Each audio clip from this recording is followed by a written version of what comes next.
Most people think bug bounties requires genius level math, but I secured a $300 payout by spotting a single file. In this video, we go behind the scenes of what was the dumbest bounty I ever received on a bug bounty program to show how one tiny oversight made an offensive security researcher lose free money. It's time to stop overcomplicating your hunt for vulnerabilities. So a while back, I was doing recon on a program's assets.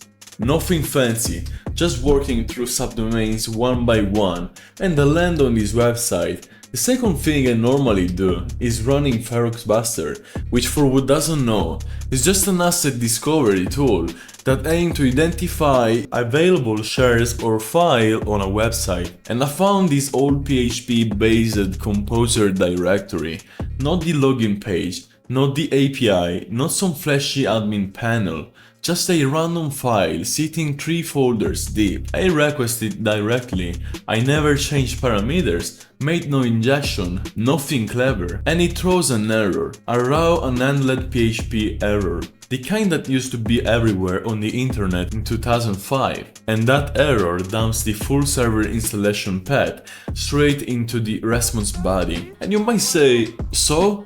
Well, that's it, that's the whole vulnerability.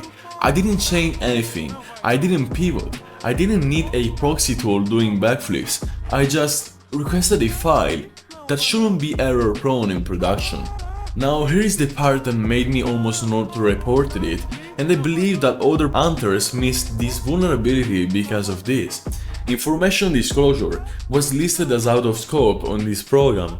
Normally, that's a dead end. You close the tab and you move on.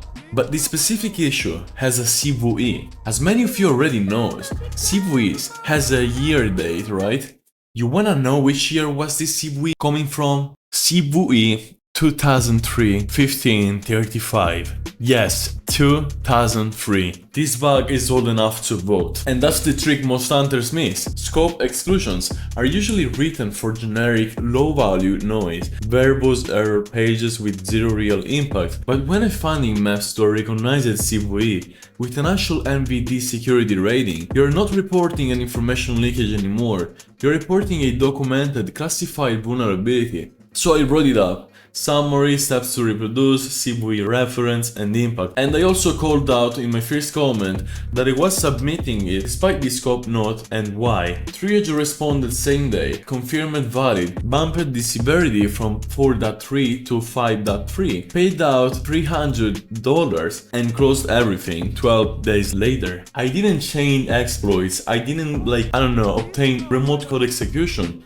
no custom tooling, just a no file, a lazy error handler, and knowing that a CVE number can override a scope exclusion. If you're out there writing off boring findings because the program scope table says no, check if it has a CVE first. That's free money you're leaving on the table, like every hunter did on this program. If you want to see how I structure Raccoon, check out my previous video on Raccoon. See ya!